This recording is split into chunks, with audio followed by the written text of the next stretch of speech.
India is highly vulnerable to the effects of the global climate crisis and is simultaneously now the third largest contributor of greenhouse gases in the world. Addressing a crisis as complex and long standing as climate change requires effective institutions. I'm your host Abhishek, and this week on Research Radio, we'll speak to Shibani Ghosh and Navroz Dubash about the effectiveness of Indian institutions and policies to address the global environmental crisis.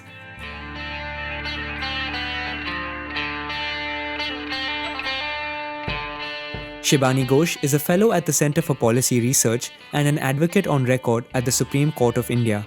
Her work focuses on environmental law and governance. Navroz K. Dubash is also with the Centre for Policy Research, where he is a professor.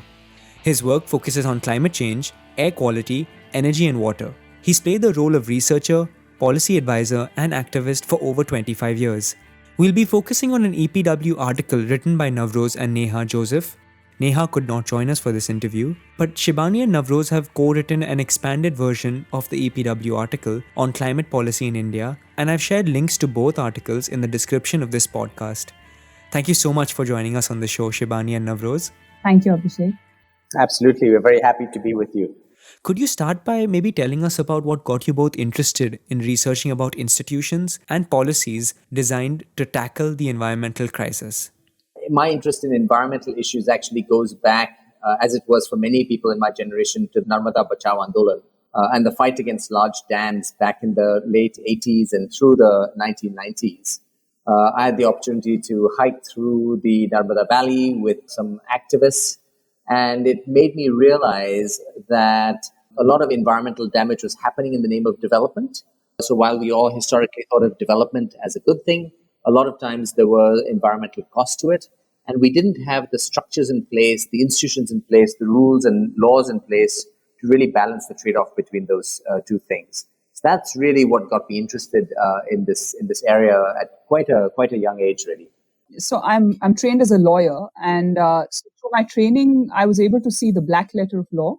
But clearly, as we all know, the problem often lies in the implementation of the law. And very soon I realized it was, apart from the courts, it was the government institutions that were involved, which were often playing the more significant role and the significant actors in the whole scheme of things. And therefore, the implementation and the problems of the implementation of the law often lay with those institutions. And so when it came in the context of environmental crisis and environmental issues, an area that I was always interested in through school and through law school, it was almost a natural area that I'd be interested in researching. And it just so happened one of my first assignments at the Center for Policy Research when I joined, that was around the time the government of India, the Ministry of Environment and Forest, was thinking of a new Environmental Protection Authority, and was kind of, in fact, a big institutional rethink that the government had proposed, and many organizations, including CPR, was thinking about it. So that really gave me a place and an area that I could really start my research from, and that's how it got me started. Right. I think that gives us a good understanding of what led you to our topic of conversation today. And just to get right to it, why is it important to understand the role of institutions? So in common language, you think of institutions as organizations, brick and mortar buildings. Whereas in academic language, institutions are defined as the rules of the game that shape interaction between people, communities, and all sorts of actors, right? So, but that's a little abstract. But what do I mean by that? So the Constitution, for example, in a sense, provides the rules for our political system. So the Constitution is in a sense, an institution. Closer to home, things that we work on as environmentalists and environmental researchers, things like markets for carbon that people talk about a lot, carbon markets. Well, a carbon market is also an institution because you can actually structure it in different ways. And depending on how you structure it, you shape the incentives for people, so how people win and lose. It even shapes how you think about things. So it shapes whether certain things are considered to be areas of exploration or areas that are prohibited. It shapes how you know about things. So, before I go into the larger kind of the law as an institution itself, and also institutions, how they're framed by law, I just thought I'd give you examples of how, the nuts and bolts of institutions really make a difference. But just two examples that come to my mind. I used to work in an institution called the Central Information Commission, which is under the Right to Information Act. And I used to work with a commissioner. And when you think of how institutions function, I remember one day the orders of the commissioner were all ready to be issued. And we couldn't issue them, even though the petitioners and the parties were all ready and waiting for the orders, because the office had run out of A4 size paper and we couldn't print them out. So a whole kind of a statutory quasi-judicial body had come to a grinding halt because there was no paper in the office. And basically the way the office was run right now was so ad hoc that this big statutory institution just didn't function for this small thing. The second example that comes to my mind is the National Green Tribunal, which is more, of course, in the environmental of things, that when it was set up, amongst other kind of teething trouble that it had, at least two of the original members of the Green Tribunal actually resigned because after 1 year of being appointed, the government did not give them place to reside in Delhi, and they were actually living out of guest houses without their families for more than a year, and they resigned. And that again is another aspect of how institutions are supported by the government, and kind of these kind of nuts and bolts of the working of institutions which actually impact their functioning and therefore impact the functioning of law going forward, which I think these are the kind of aspects of institutions that also need to be understood, I think, and written more about and given due importance in academic writing. In terms of the law, I mean, I'm just thinking, we all think the courts play such an important role in India in environmental issues, right? But then we look at how the courts are actually trying to implement their own orders. They actually rely on existing institutions like the pollution control boards or the Ministry of Environment and Forests, right?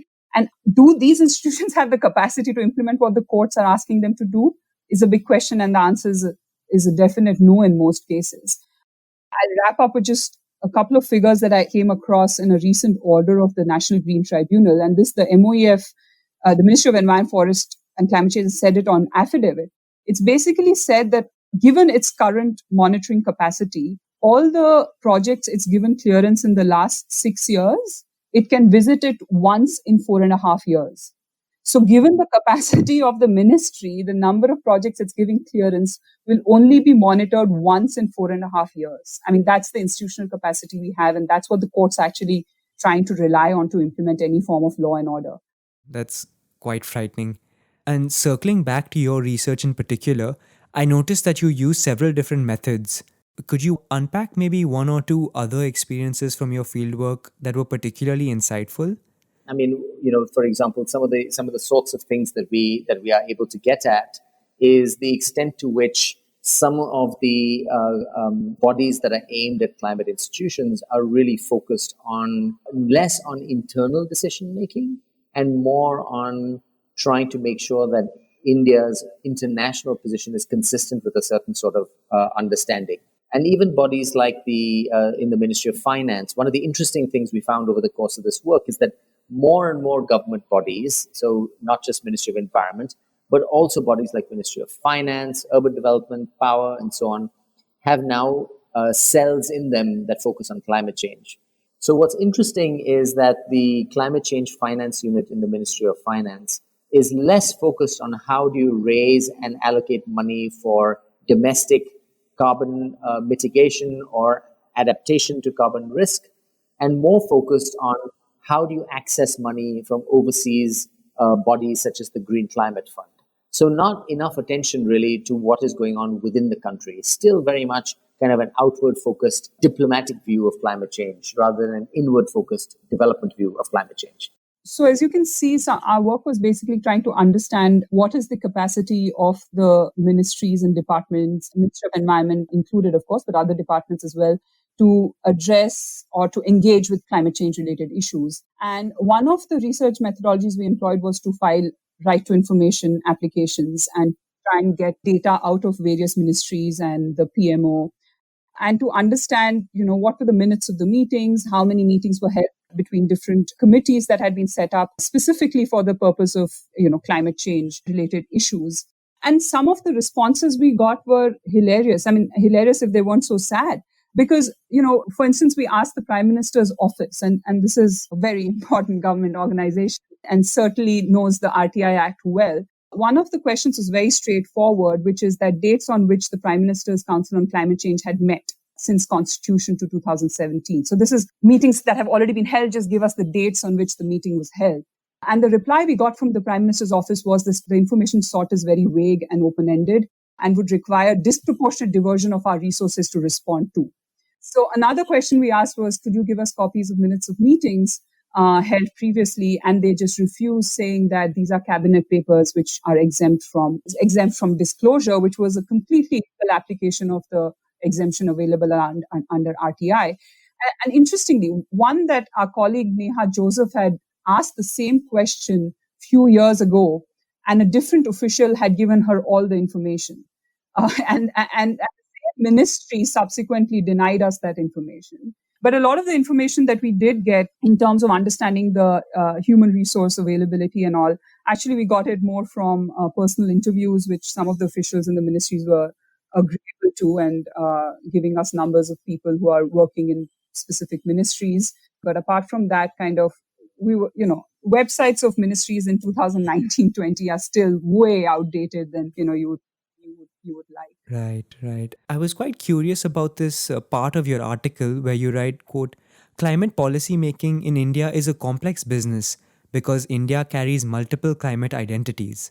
It is simultaneously a highly vulnerable country, a, quote, major emitter, end quote, when measured by annual emissions, and a very low contributor to the problem when measured by per capita or historical emissions, end quote.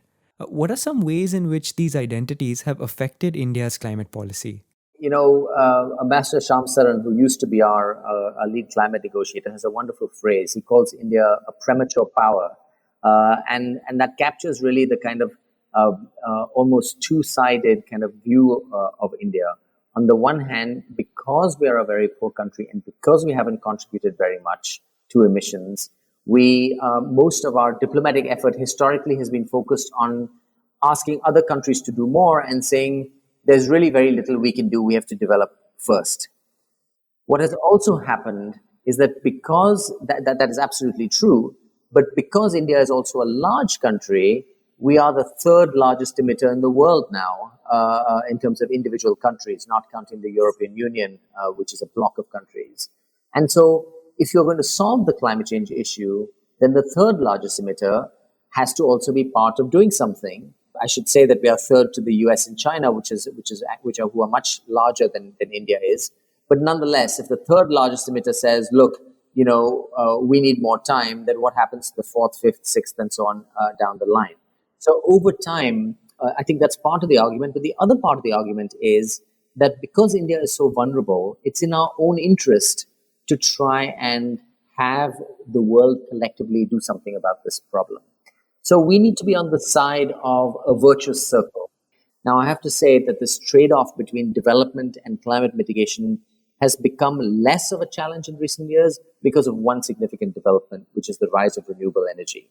So the lower cost of renewable energy means that we may be able to have a reasonably low-cost energy and for it to be clean. Whereas in the past, this has been seen as a real trade-off. Right. That helps us to understand how these identities have shifted over time. You've also noted that India's policy of telling other countries to do more or less didn't change up until 2007. Could you expand on the importance of the year 2007? So 2007 was an important year. I think it was 2007 because it was the year of the Bali Climate Conference. And that was an important moment because it was a moment when the global negotiations became about what role can developing countries play, understanding that they need not be in the front lines, but that they should play a bit more of a role. So just to give a little context to this, until that time, the Kyoto Protocol had basically said that richer countries, or so-called Annex 1 countries, should lead, and non-Annex 1 countries, of which India is one, would pick up some more effort in the second commitment period.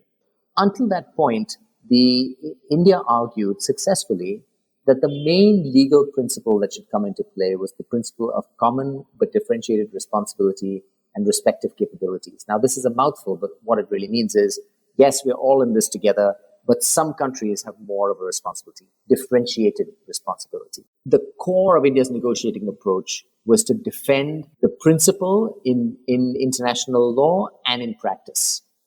So post Bali, the conversation became, all right, can we maintain some elements of differentiation, but is there something that developing countries can do nonetheless?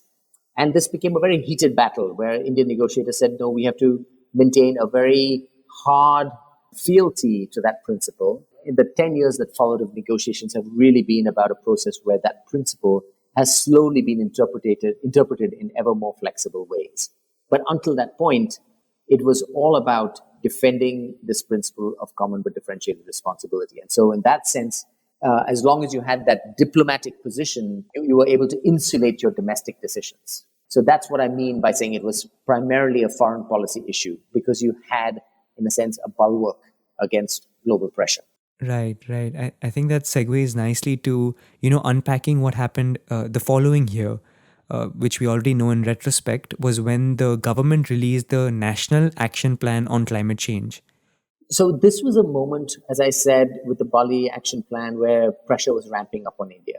Not so much directly on India, but somewhat incidentally as part of pressure on large developing countries in general, and in particular on China. So now remember, at this point, China's emissions were increasing rapidly. They were still less than the US, but they were growing extremely fast. This was that period when China was notoriously adding a coal-fired power plant practically every week. And China's per capita emissions were also growing to the point where they were almost as much as Europe. In fact, now they are as much as Europe. So the per capita argument didn't hold so well for China either. So China released a national action plan. It was released at the G20 meeting, and India felt a lot of heat to follow suit. And so we did, in fact, release this action plan. And the way it was written was actually, in a way, trying to deflect. Again, and this is, you asked about points we got from interviews. This came out from a former official who was very candid. He said, look, this was really just about deflecting international attention. The idea was not to really do very much at home. And so the construct they came up with was this idea of co-benefits that said, we will do things that are in our development interest, but some of those things will also bring about climate gains. But primary driver will be our development gains. So the idea was to sort of provide a framework that didn't require us to change things very much. But what was interesting about the National Action Plan, even though it didn't look like it was particularly path-breaking, it did create all these various missions. I think 7 missions at the time on things like Himalayan ecosystems, on solar, on energy efficiency, and so on. What was interesting is some of those missions created, and this is where the discussion of institutions come in, they created new institutional spaces, right? So if you were interested in solar power, suddenly you had a set of bureaucrats whose job it was to listen to you, whose job it was to try and open up linkages to other ministries and departments. And so activists, industry, solar industry people and so on, in a sense, had a home base. And those bureaucrats, it became in their interest to promote this agenda. So institutions often work in unpredictable ways, right? So even though these missions didn't have an independent budget, they didn't necessarily have an independent office, they created bureaucratic spaces and bureaucratic incentives. So for example, the mission on energy efficiency, there was an enterprising person there who managed to get external funding and made a case to the Prime Minister's office that said, look, you guys are going to be asked about your results. I think I can deliver some results for energy efficiency. So the next time you get asked what you're doing at the G20, I can give you a set of positive outcomes. And so it became in the interests of the PMO also to support these kinds of initiatives, right? So these institutional spaces take a life of their own. National Action Plan, I think it's fair to say, had a few surprising such outcomes, and a few of the outcomes ended up being fairly unsurprisingly quite flat. But it would not be fair to say that nothing positive happened. And before we go ahead, you already started talking about the co-benefits model, but I was quite curious about it and was wondering if you could expand on it. Historically, the word co-benefits has been used in the richer countries to basically say, look, please let's do some carbon mitigation because it brings other gains also. So it's a way of broadening the political tent. India was the first to actually flip it around and say, no, we are going to be looking at development first. But if there are some mitigation co-benefits that come along, well and good. And over the years, the term co-benefits is now being used interchangeably. And that's how, for example, the IPCC, the Intergovernmental Panel on Climate Change, uses it. But more than a technical idea, it's a political idea, right? Because it basically, if you remember, we said that India's approach was diplomatically to hold fast to common but differentiated responsibility. Now, that's a very useful defensive principle. But what it also does is, if you find that there's something that you want to do at home that is good for development, but it also brings mitigation, you might think twice about doing it if your first objective is to defend CBDR, because you don't, in fact, want to show that it is feasible for you to do any mitigation. You want to always show that there is a trade-off, that anything you do on mitigation will hurt you developmentally, because that's the underlying assumption of differentiated responsibility, right? It's differentiated because you're poorer, therefore you shouldn't have to bear responsibility. But what if there are things that bring both carbon gains and development gains? Let me give another example. What about public transport in cities, right? Now, arguably, India should be investing very heavily in public transport for reasons that have nothing to do with climate change. Our cities are congested. It's fairer because it gives the broader mass of population more access to better quality transport rather than relying on private transportation. It helps with air pollution. And incidentally, it brings some mitigation, right? So the co-benefits logic allows you to pursue those things without losing face in a sense. And there was literally even a famous case back before LED lighting when compact fluorescent light bulbs, if you remember them, those little twirly light bulbs, right? There was actually an effort in India helped with some USAID foreign donor money to put together a big project to push forward adoption of compact fluorescent light bulbs, right? Which bring about energy efficiency. And because they give you the same amount of light with less power, you have to build fewer power plants, which saves you capital costs, it saves you pollution, etc. Good idea all around. That project got blocked because we said we should wait for international climate financing before we do that, even though it would have been good for India from a developmental point of view. Under a co-benefits logic, you don't have to play that game so much, right? And actually, interestingly, India has since put together a massive and very successful LED adoption project under our own money without actually waiting for international finance to come in. So there was a period where we were almost cutting off our nose to spite our face, not doing things because we were worried it would be held against us and would undermine the principle of differentiated responsibility. And Shibani, how might we apply a legal lens to the co-benefits model? That's an interesting question. Doesn't come to mind immediately as to how laws would kind of support that. But I'm just thinking in terms of fundamental right to life and clean air and healthy environment and all the the rights that have been read into our right to life by the Indian judiciary. All of that kind of would point towards the fact that we should have clean air. We should take as many mitigation attempts as possible, efforts towards mitigation as possible, and therefore it can potentially buttress a very strong argument towards co-benefits. Because I've written about this elsewhere in terms of potential of litigation on climate change related issues in India, and I think there is kind of the use of the climate change language in Indian courts is certainly increasing, but it's very much at the peripheral. It's certainly a peripheral issue even now. But even when we look at the places where the courts have used the climate change language, it's been very much about supporting the mainstream issue. So in that sense, there will be a mainstream environmental problem like air pollution. For instance, when there's a case relating to pollution in the Rohtang Pass, which is very much the impact of increased tourism and transport and all in Rohtang Pass and how it impacts impacts that area and the ecology there. And there, the court uses that it goes into this whole climate change related discussion and how the impact on glaciers and of black carbon and all that. The final decision of the courts don't necessarily, revolve around climate change, but certainly it uses that as a persuasive argument to support what it finally comes to in the end. And Since this article was published in 2016, about 5 years ago, how has this landscape shifted since then? I think what's most noteworthy is how little has changed in some ways. And the fact is, we had a massive moment in climate politics with the Paris Agreement, right? So the Paris Agreement changed the nature of climate politics. This is something that we discussed. So Shubhani and I have written together in this Oxford book called India in a Warming World, which is freely downloadable. And there's an article there that talks about the Paris Agreement by one of our former colleagues, Lavanya Rajamani. And she explains how this is just a watershed in climate law, global climate law. Because instead of countries coming up with top-down targets and then going away and figuring out how to achieve it, they have to come up with their own individual bottom-up targets. Now, that puts a lot of pressure on domestic systems, right?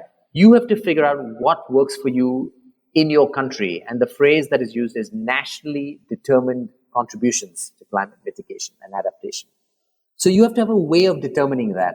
So that almost cries out for you building an institutional structure at home. Now, that happened in 2015. But we basically have the same structure we had back in 2008. We have these missions, we have a few informal conversations, and we are currently doing an update to this paper where we explore what has changed. And ironically, very little has changed.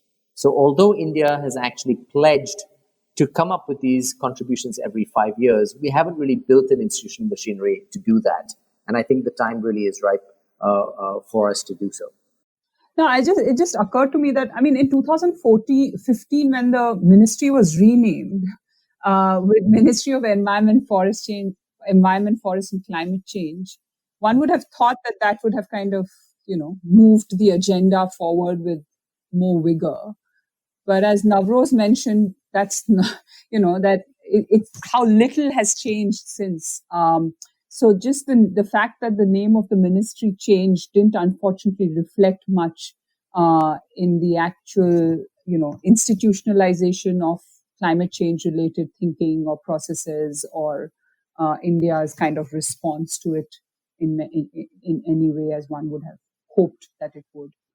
Right, right, right. And I really wanted to ask you about the six limitations that you identify in the article that kind of prevent India from successfully addressing the climate crisis.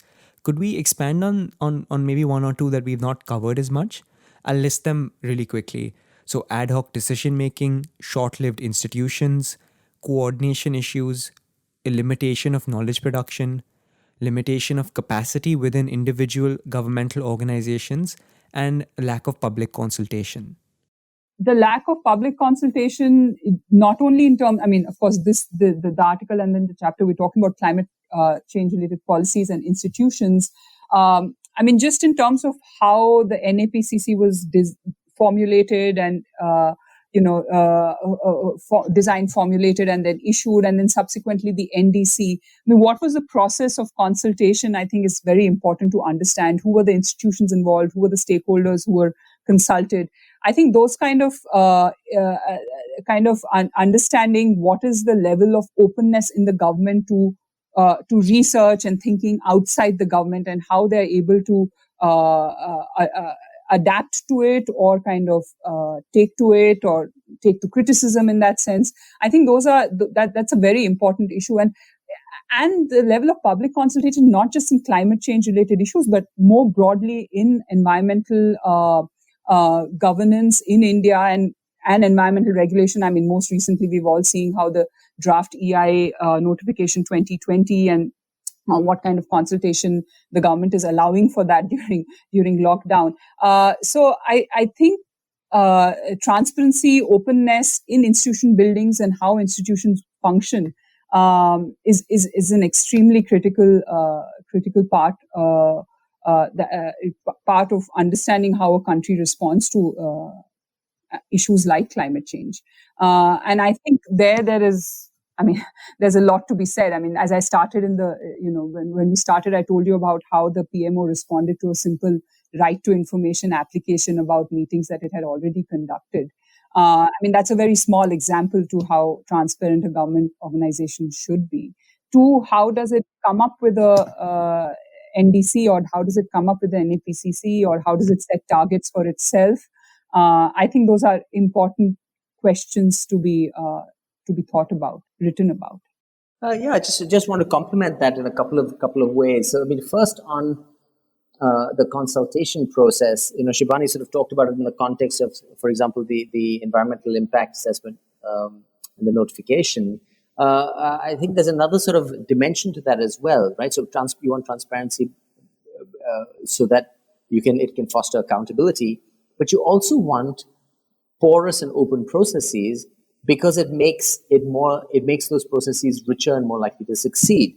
So in the climate arena, for example, one of the things that a country like India has to think very hard about is whether we can tunnel through a high carbon development model to a low carbon model, right? So why should we build our cities around the internal combustion engine, around private transport, and then later on shift to electric vehicles, electric buses, cycles, and so on and so forth? We haven't built many of our cities. We haven't built our transport networks fully.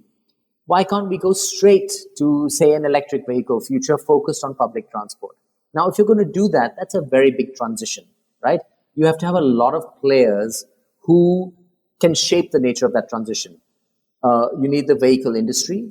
You need to have understand the impact on the fuel industry. You need to understand the impact on the electricity industry. You need to understand what it means for taxi drivers, auto rickshaw drivers, bus drivers and their unions. You need to understand what it means for consumers.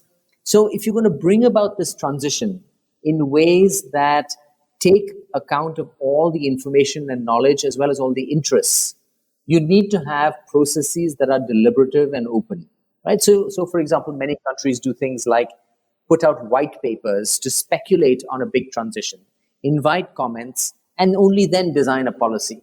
We don't have that kind of tradition, and I think it really limits us. A related point is knowledge production.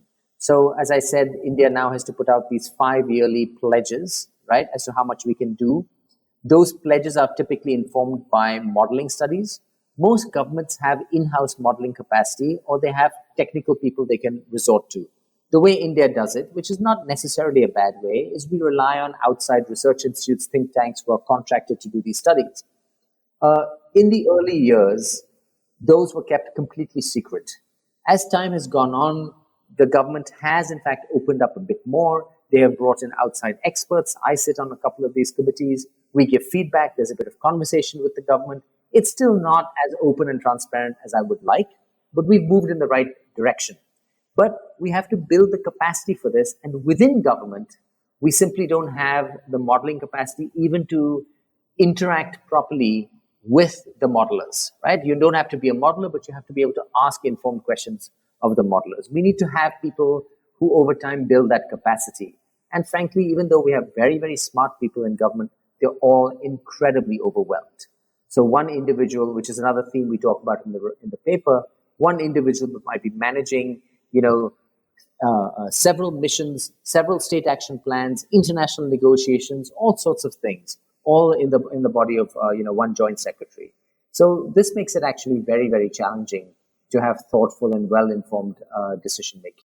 And I know that your research doesn't focus on this specifically, but it's something that I thought during our conversation. Are there examples where social movements have influenced institutional change? Yeah, so maybe I'll just add one quick thing, and maybe Shibani can follow up on that. For the reasons I mentioned earlier, we have had a few NGOs working on climate change, but we haven't had social movements, mass social movements, pushing for climate change, partly because civil society politics in India has also been very conflicted about this whole differentiated responsibility business. There was a real sense in which we were felt that the industrialized countries were taking a free ride, and many of our more progressive activists felt like we didn't want to, in a sense, give the North an excuse to get away scot-free.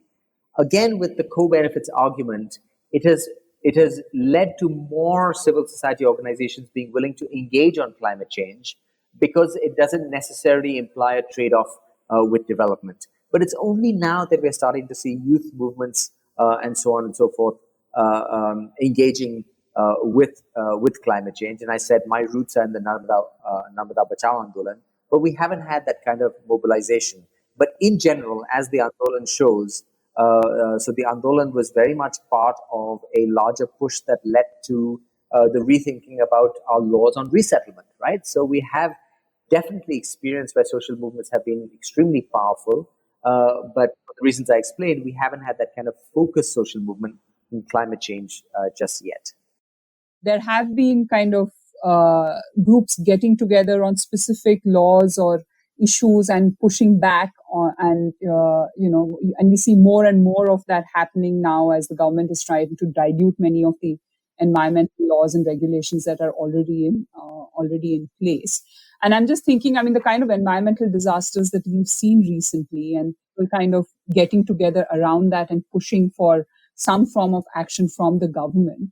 I don't think we wouldn't have seen that perhaps a few decades ago, but we're seeing that now. But unfortunately, I don't see that having resulting in a systemic institutional change.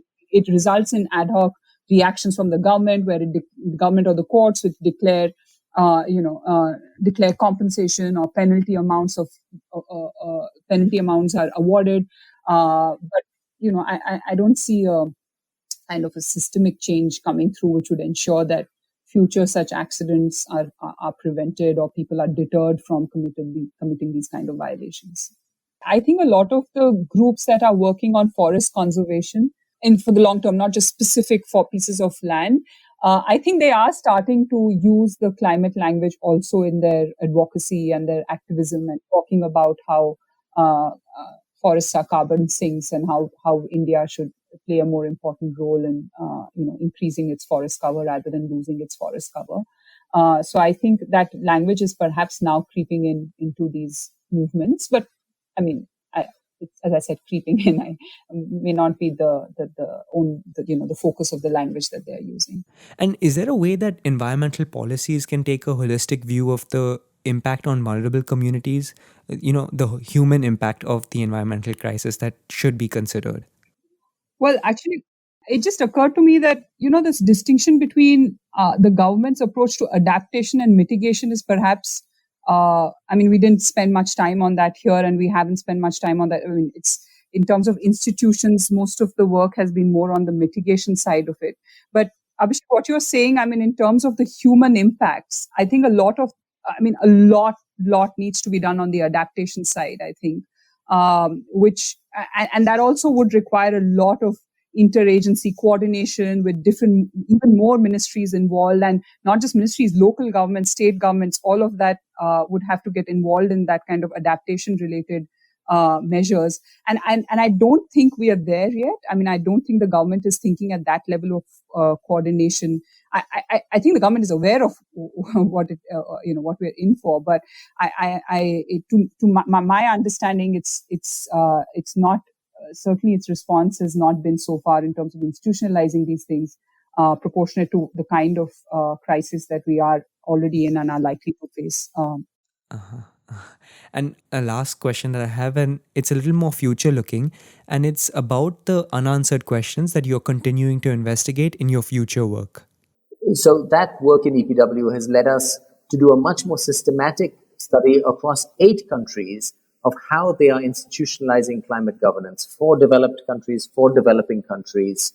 And we're making the argument that these institutions have to be context specific. So in India, it's focused on co-benefits. In the UK, it's focused on their net zero carbon target.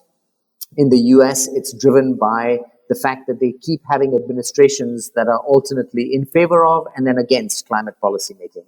So there's a lot of kind of guerrilla institution building that happens in the US, kind of under the radar in a sense. And we're looking to see how these institutions are shaped by very path-dependent historical processes in these countries, and what it means for core governance challenges like coordination, strategic thinking, how you interface with the different interests, whether or not these institutions are robust or whether they are subject to rollback as governments shift. And this is a largish project that we're bringing to conclusion this year. So it really stems directly from the kinds of questions we asked in that EPW paper a few years ago. The EPW paper and the And the chapter, of course, talk about at the national level the various ministries that are involved, the departments that are involved. But what interests me is also the other existing organizations which are, which have a slightly different mandate, but certainly interact very closely with and with climate impacts. So, for instance, if we are looking at coastal regulation zone management authorities that are created under the CRZ regulations, which will be, which are dealing with regulatory issues on the coasts, which is, and climate change concerns should come up on a daily basis in their decision making, or the pollution control boards and how they are issuing approvals and consents that they give to various industries and power plants and other sources of greenhouse gas emissions. So it's quite interesting to see how these existing regulators, whose mandate is not specifically to look at climate change, but certainly their mandate interacts very closely with climate change, how they start engaging with that issue, whether they engage with that issue, and how do they do that, and how do they build their internal capacity to respond to these issues. That's an area of much interest, and like to build that in the future.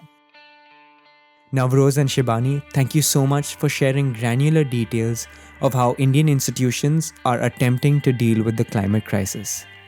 I think we had a very good discussion, very exhaustive list of questions. So thank you very much for paying attention to the paper. Thank you, Abhishek. There were two things that stood out to me from our conversation. I like how Navroz explained the extent to which India's response to climate change has focused on managing their international diplomatic relations. Shibani's observations that India's judiciary relies on institutions in order to implement any orders or policies was also quite revealing of the extent to which institutions on climate policy need to be strengthened. I do recommend reading the full article published in EPW, and I've shared a link to it in the description of this podcast. Next week, we'll speak to Renu Adlakha about her work on the women's movement and women with disabilities. We'll focus on how medical and legal systems shape our understanding of disability. I'm eagerly looking forward to that conversation, and if it sounds exciting to you, do subscribe to us to make sure you don't miss out on it. We're available wherever you get your podcasts. Also, this is the second episode of our new season, and we'd love to get your feedback via any of EPW's social media accounts. Take care, and I'll see you next week.